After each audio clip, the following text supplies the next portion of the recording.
오늘 우리 성경 말씀 함께 보십시다. 우리 성경 말씀 요한복음 9장 1절부터 우리 3절입니다.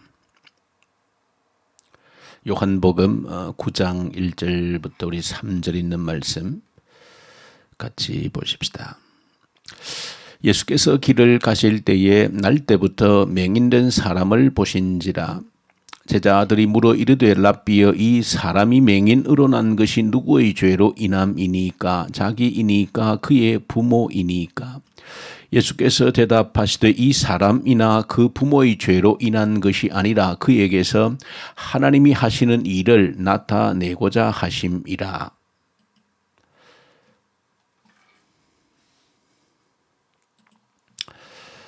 요한복음 9장은 한 사건으로 전체가 채워져 있습니다. 그것은 예수님께서 길을 가시다가 태어날 때부터 앞을 보지 못하는 사람을 만난 그 사건으로 인하여서 일어난 일들을 9장 전체를 통해서 기록을 해주고 있습니다. 길을 가시다가 태어나면서부터 한 번도 앞을 보지 못한 소경을 만났는데, 아마 제자들과 함께 예수님께서 길을 가셨던 것으로 보여지고, 이 상황을 예수님과 함께 제자들이 함께 지켜보았고, 이에 제자들이 예수님께 질문을 던진 것입니다. 예수님, 이 사람은 태어날 때부터 이렇게 앞을 보지 못하고 태어났는데 도대체 누구의 죄입니까? 라고 하는 것입니다. 이 사람이 스스로 죄를 지어서 이렇게 태어날 때부터 앞을 보지 못하고 태어난 것입니까? 아니면 그의 부모가 죄 때문에 이 아이에게 그 영향을 받아서 그 부모의 죄로 인하여서 태어나면서부터 앞을 보지 못하고 이렇게 태어난 것입니까? 제자들이 이렇게 질문한 것은 당시 유대인들이 고난에 대해서 어떤 시각을 가지고 있는가라고 하는 것을 단적으로 보여주고 있습니다. 유대인들은 이 고난이라고 하는 것을 죄의 결과라고 하는 공식의 틀에 이렇게 얽매여서 모든 것을 해석했다라고 하는 것을 제자들의 이 모습을 통해서 단적으로 볼 수 있는 사실입니다. 그러나 예수님께서는 전혀 다르게 해석을 하셨습니다. 이것은 예수님께서 오늘 이 사건을 통해서 주신 또 해석하신 이 해석의 방법은 우리에게 일어나는 모든 일들을 해석하는 틀이고 방법이다 하는 것을 저와 여러분들이 깨닫고 배우셔야 된다. 예수님께서 보시는 시각으로 볼 수 있는 눈을 가지셔야 된다라고 하는 사실입니다. 고난이라는 것뿐 아니라 우리에게 일어나는, 우리에게 닥치는 모든 것을 해석하는 그 눈, 이것을 오늘 이 사건을 통해서 정확하게 보여주고 있다라고 하는 사실입니다.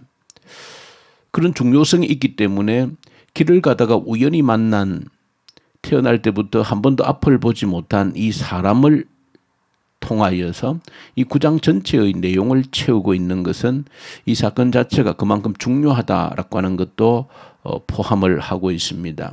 그래서 이 사건을 통해서 예수님께서 태어날 때부터 앞을 보지 못한 이 사람에 대한 해석을 통하여서 저 여러분들이 이 땅에서 살아가면서 내 개인에게, 가정에, 또 내가 살고 있는 교회에, 이 나라에 일어나고 있는 모든 일들에 대해서 해석할 수 있는 정확한 눈을, 방법을, 안목을 우리에게 제시해주고 있다 하는 사실입니다. 예수님께서는 제자들의 그러한 해석을 단호하게 거절하셨습니다.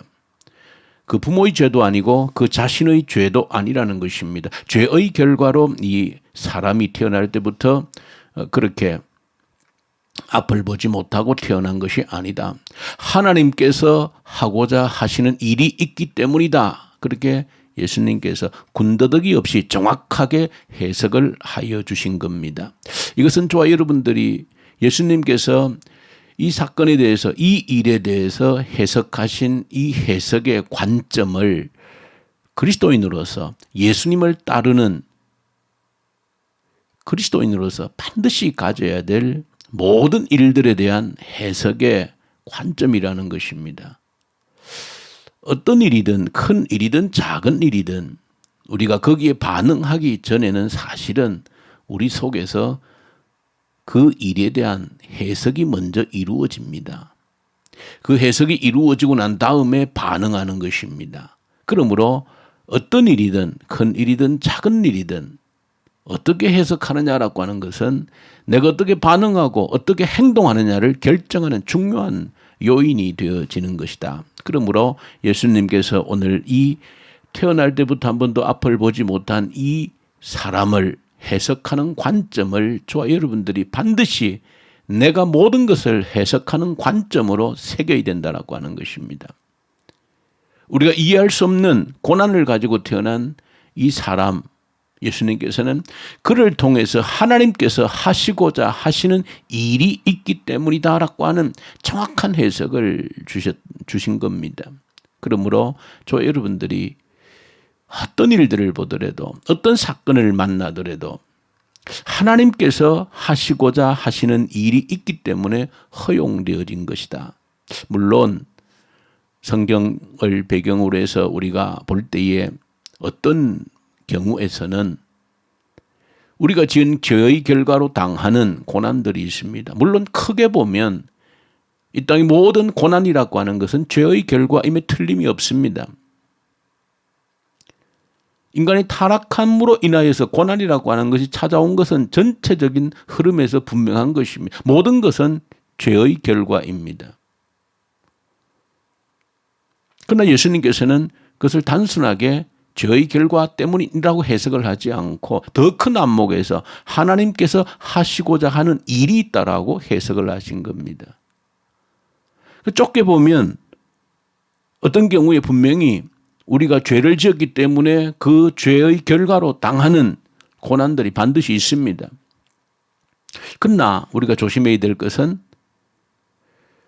우리가 해석할 수 있는 영역은 사실은 아니라는 것을 저와 여러분들이 조심스럽게 받아들이셔야 됩니다. 왜냐하면 하나님께서 하시는 일이기 때문에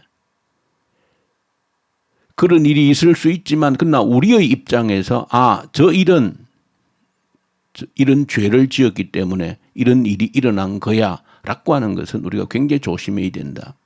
왜? 하나님의 하시는 일의 영역 속에 있기 때문에 이 죄를 지었기 때문에 이런 결과가 왔다라고 하는 것은 그렇게 우리가 단정적으로 해석하는 것은 굉장한 조심스럽고 우리가 입 밖으로 함부로 낼 수 있는 말이 아니다라고 하는 것을 아셔야 됩니다. 그래서 예수님께서 해석의 방법을 주신 겁니다. 분명한 해석은 우리가 할 수 있는 정확한 해석은 하나님께서 하시고자 하는 일이 있다라고 하는 것입니다. 서로 죄로 인하여서 죄를 지어서 얻게 되어진 고난이라 할지라도 하나님이 그 고난을 주신 것은 하나님께서 하시고자 하는 일이 있기 때문에 주신 거라는 겁니다. 하나님께서 하시고자 하는 일이 없다라고 하면 고난조차도 허락되어지지 않는 것입니다.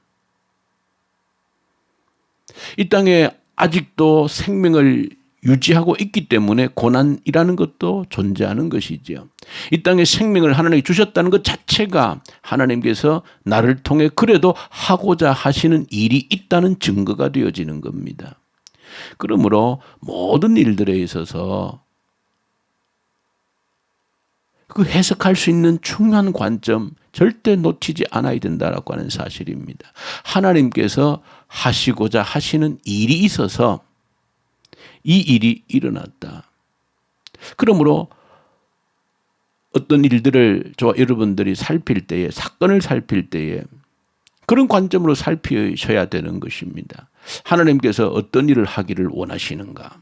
내게 일어난 일들에 대해서도 고난에 대해서도 이 고난을 통해서 하나님께서 하시고자 하시는 일이 무엇이기에 이 일을 경험하게 하시는가? 겪게 하시는가? 다른 사람에게 일어난 일에 있어서도 우리가 살고 있는 이 공동체 속에 이 땅에 일어나는 모든 일에 대해서도 하나님께서 어떤 일을 하고자 하시는가? 하나님께서 하시고자 하는 일이 무엇인가 하는 것을 깨달으셔야 된다. 4절에 보시면 그런 말씀을 예수님께서 바로 하십니다. 그렇게 이제 태어날 때부터 앞을 보지 못한 그 소경에 대해서 예수님께서 해석을 정확하게 하시고 난 이후에 4절에 예수님께서 하시는 말씀이 낮임으로 일을 해야 된다는 것입니다.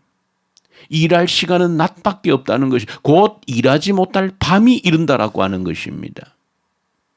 그 말은 1절부터 3절에 있는 말씀과 이 4절에 뜬금없이 예수님께서 밤이 오면 일을 하지 못하기 때문에 낮 동안에 일을 해야 된다라고 말씀하시는 것은 하나님이 우리에게 보여질 때 고난이라 할지라도 그것은 우리가 일할 수 있는 도구라고 하는 것을 정확하게 보여준 것입니다. 3절의 해석의 연장선인 것입니다. 고난이라고 하는 것을 무슨 죄의 결과인가 거기에 연연하지 말고 고난이든 어떤 일이든 이 모든 것은 잠시 주어진 낮 동안에 밤이 오기 전에 일을 할 수 있는 하나님의 일을 하기 위한 도구라는 것입니다. 그 어떤 고난도 하나님의 일을 하기 위한 도구일 뿐이라는 것입니다. 서로 내가 죄를 지어서 당하는 무서운 고난이라 할지라도 하늘 고난을 주신 이유는 하나님의 일을 하기 위한 도구로 주셨다는 것이 그저 보복하기 위해서 하나님이 그저 징계의 채찍으로만 주신 것이 아니라 그 채찍 속에는 징계 속에는 하나님이 일하시는 도구로 허용되어진다라고 하는 사실을 저 여러분들이 기억하셔야 된다. 그래서 오늘 이 사건은 저 여러분들이 잊지 않고 새겨야 되는 반복해서 흐트러지지 않도록 왜냐하면 오늘도 저 여러분들이 살아가면서 수많은 일들을 만나고 부딪히게 되어집니다. 그런 모든 일들을 해석하는 기준으로 삼으셔야 된다는 겁니다. 내게 일어나는 일들, 내가 보고 있는 모든 일들, 우리 가정에서, 교회에서, 이 나라에서 일어나는 모든 일들을 해석하는 중요한 근거가 바로 이 말씀으로 주님께서 해석하신 이 관점을 나의 관점으로 삼아서 모든 것을 해석하라는 겁니다. 하나님께서 하시고자 하는 일이 무엇인가? 그렇게 한 번만 생각하고 반응하면 내 반응이 다 달라지는 겁니다. 화를 낼 일도 물러서게 되어지는 겁니다. 아, 내가 화낼 일이 아니구나. 왜? 하나님께서 무슨 일을 하고자 하시는가? 달라지는 것입니다. 반응 자체가 달라지는 것입니다. 내 눈에 무엇이 보여지면, 무엇이 들려지면 한 번쯤 생각해 보라는 것이 하나님께서 무엇을 하시려고 이것을 내 눈에 보이게 하시는가, 내 귀에 들리게 하시는가 한번 생각해 보라는 것이지요. 그러면 반응이 달라지는 겁니다. 그런 해석할 수 있는 관점을 체질화시키지 못하기 때문에 내가 해야 될 일들을 순간순간 놓쳐버리는 겁니다. 하나님이 그 아까운 기회를 주셨는데 일할 수 있는 밤이 오기 전에 그 짧은 시간에 일할 수 있는 낮 시간에 짧은 시간을 주셨는데 그런 해석을 하는 관점을 지니지 못했기 때문에 해야 될 일들을 하지 못하고 흘러보내는 것입니다. 그것처럼 이후에 우리가 이를 갈며 후회할 일이 없다는 것입니다. 모든 일에 이 주님의 관점으로 해석할 수 있는 눈이 저와 여러분들에게 열리워지기를 간절히 소망합니다. 우리 주님 아버지 감사합니다.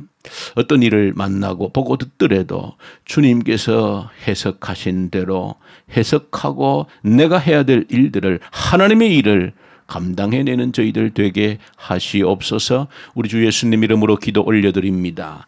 아멘. 하늘에 계신 우리 아버지, 아버지의 이름을 거룩하게 하시며 아버지의 나라가 오게 하시며 아버지의 뜻이 하늘에서와 같이 땅에서도 이루어지게 하소서. 오늘 우리에게 일용할 양식을 주시고 우리가 우리에게 잘못한 사람을 용서하여 준 것 같이 우리 죄를 용서하여 주시고 우리를 시험에 빠지지 않게 하시고 악에서 구하소서. 나라와 권능과 영광이 영원히 아버지의 것입니다. 아멘. 주신 말씀 가지고 간절히 기도하십시다. 하나님의 눈으로 보고 해석하고 거기에 따라서 반응하고 내 삶을 드리게 하시옵소서. 간절히 기도로 올려드리십시다.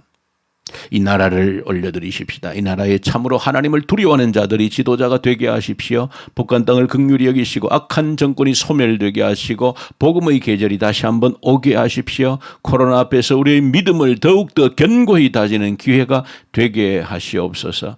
우리 오늘 청년대학부를 위해서 간절히 기도로 올려드리십시다. 우리 청년대학부 학생들 믿음의 뿌리를 내리게 하시고 말씀의 뿌리를 내리게 하시고 이 땅에 마음껏 일할 수 있는 일터를 주의 청년들에게 허락하시옵소서. 공부할 때 시험 준비할 때 지혜와 총명을 주십시오. 해외에 있는 주의 자녀들 군복 많은 주의 자녀들 함께 하시고 때가 되면 믿음의 배필들 허락하셔서 주님의 아름다운 가정들을 꾸리는 주의 청년들이 되게 하여 주시옵소서. 특별히 또 오늘 우리 선교 현장인 선교사님들 말씀과 성령으로 함께 해 주십시오. 우리 기도하고 또 우리 많은 우리 교회 환우들 주님께 일일이 화면을 보시고 기도로 올려드리십시다. 또 오늘은 또 우리 김우주 우리 학생 다리 수술 때문에 서울로 또 올라갑니다. 전에 했던 수술 핀을 제거하는 수술입니다. 깨끗하게 온전히 회복될 수 있도록 우리 김우주를 위해서도 간절히 함께 기도하십시다. 우리 기도하십시다.